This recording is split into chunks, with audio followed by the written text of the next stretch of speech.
Bonsoir Stanislas Rigaud. Bonsoir. Vous êtes ici à Saint-Raphaël, venu faire une réunion publique avec les militants Reconquête du Var. Merci de nous répondre à quelques questions pour le Var Patriote. Alors depuis quelques semaines, on ne sait pas ce qui se passe, on assiste dans les médias à une offensive un petit peu contre les partis Reconquête et RN qui visent un peu à vous amalgamer avec des groupuscules qu'on a vus défiler ces derniers jours, plus ou moins radicaux.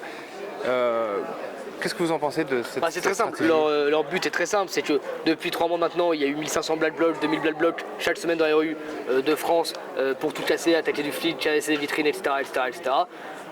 Ils ont compris que globalement l'opinion n'était pas spécialement de leur côté. Ils ont également compris que le sujet de l'immigration revenait sur la table et que, parce que c'est ces sujets-là dont on parle, sur Saint-Brévin ou Calac, n'étaient pas du tout dans leur sens.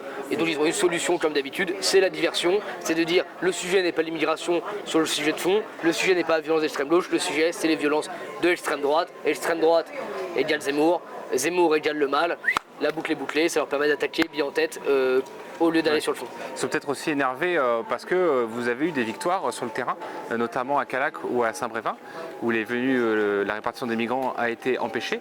Alors bien sûr, malgré le déplorable événement qui est survenu avec la maison du maire de Saint-Brévin, que vous avez déjà eu l'occasion de condamner à de multiples reprises, mais ce sont quand même des victoires in fine sur le terrain. Bien sûr, parce qu'il faut distinguer deux choses, il faut distinguer le combat de fond, qui est le combat contre l'installation ou le déplacement de CADA, comme c'est le cas à Saint-Brévin. Donc ça c'est le combat contre l'immigration et 64% des Français partagent ce combat. Et les méthodes employées. Nous, les méthodes de Reconquête, elles sont républicaines, elles sont dans le cadre des institutions. Vous l'avez vu ce soir avec une réunion publique par exemple, c'est pour alerter les Français sur des sujets. Pour autant, jamais nous employons des méthodes violentes parce que sinon nous ne serions pas en politique. Et comprenez-moi bien, mais ça ne nous arrange pas. Vous voyez qu'on nous parle de violence, d'agression, etc.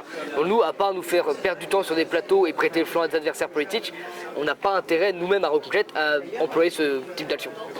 Et alors du coup là, les prochaines échéances électorales pour Reconquête, ce sont les élections européennes qui vont être un vrai test pour le parti, d'autant plus que c'est des élections un peu à la proportionnelle. Alors déjà ma première question, est-ce que vous savez déjà si vous serez sur la liste présentée aux élections? Oui, vous. Moi je sais pas du tout encore une question d'actualité. Nous sommes en train de préparer le projet de fond et de travailler avec des potentiels alliés européens. Pour autant, moi mon cas personnel n'est pas encore évoqué et ça ne presse pas. Et d'ailleurs sur le projet de fond, est-ce que vous avez déjà les principaux axes Ils sont en train justement d'être travaillés, ça a été l'objet du Conseil national et ce sera l'objet de réunions, notamment on en a une dans les prochaines semaines où Nicolas Ben nous présentera notamment le fonctionnement du Parlement européen et notamment des alliances et des sujets qui seront pour lui et pour le parti majeur. Donc voilà, on continue de les travailler de fond et vous inquiétez pas, tout sera sorti au fur et à mesure de la campagne européenne à venir. Et alors du coup, on vous souhaite d'avoir des élus européens. C'est gentil, merci. Dans quel groupe vont-ils siéger au Parlement européen? Est-ce qu'ils siégeront avec ceux du RN? Non, théoriquement, nos alliés plutôt naturels seraient le CR, donc qui sont incarnés notamment par Fratelli d'Italia avec Meloni, avec Orban, etc. Mais rien n'est fait, et potentiellement le RN lui siège dans notre groupe qui est le groupe ID. Mais bon, tout ça, ce sont des jeux d'alliance qui se feront pendant les semaines et les mois à venir, et surtout ils se feront au moment d'élection. Mais nous avons bon espoir de faire un très bon score aux européennes et donc de pouvoir travailler en bonne intelligence avec différents groupes politiques. Alors vous avez évoqué Giorgia Meloni, on a vu ces derniers mois aussi, pareil, entendre la petite musique dans les médias,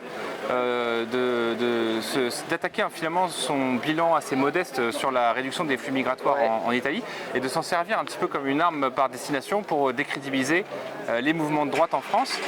C'est pareil, pour moi, je vois où vous venez en venir, ce que j'en pense, c'est ce qu'a fait Meloni, mais c'est un peu pareil que sur les militants d'extrême droite. Vous voyez, c'est un camouflet pour changer de sujet, pour nous discréditer. Mais pardon, moi ce que je dis juste à M. Macron, à ceux qui utilisent cet argument-là, regardez la clause de popularité de Mme Meloni en Italie, regardez celle du président de la République en France, regardez aujourd'hui ce qu'est en train de faire Meloni, elle a décrété un grand plan d'urgence face à l'immigration de masse.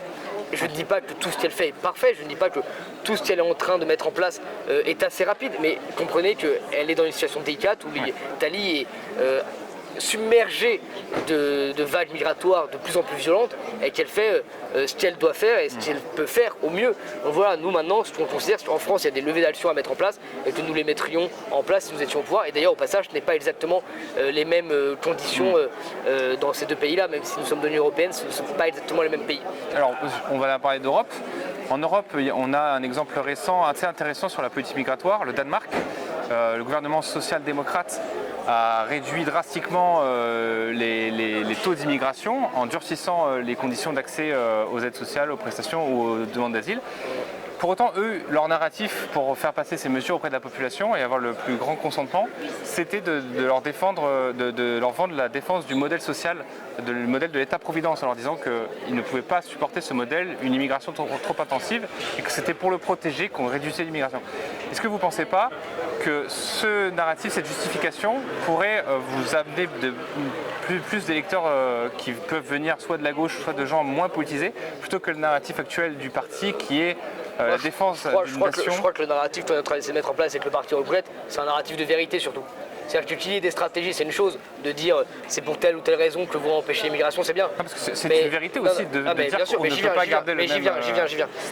Il y a deux choses. Moi, je pense profondément que ce n'est pas que sur les questions sociales que l'immigration a un poids considérable. Sur la question identitaire et sécuritaire, ça a un poids, et d'ailleurs, au passage, les Français en sont conscients. Et le réel en est l'incarnation parfaite. Ça, c'est le premier point. Deuxièmement, et ce fut l'occasion ce soir, évidemment que ça pèse lourd pour les Français. C'est 40 milliards l'immigration. C'est, je le disais tout à l'heure, c'est 1600 collèges à construire ces 40 milliards. Ouais. C'est 70% du budget de la recherche. Donc évidemment que c'est important d'en parler. Et je crois qu'Éric Zemmour, on a beaucoup parlé pendant la campagne, on continue d'en parler, mais je ne crois pas qu'on puisse faire fi du sujet central qui est l'immigration, à savoir la démographie et les vagues migratoires. Le Danemark n'est pas dans la même situation, encore une fois pareil que la France, je crois que c'est pour ça que nous on est attaché à l'identité nationale et que même si évidemment il y a des points communs entre les pays européens, je ne crois pas qu'on puisse tout calquer et surtout encore une fois on a un discours et un devoir de vérité vis-à-vis des Français et que si oui il y a des questions sociales qui pèsent encore une fois avec l'immigration, la question identitaire est extrêmement importante. Ok, très bien. Bah, écoutez, merci à vous, merci pour l'interview et profitez bien du sud de la France. Voilà. Merci, bonne soirée. Merci à vous.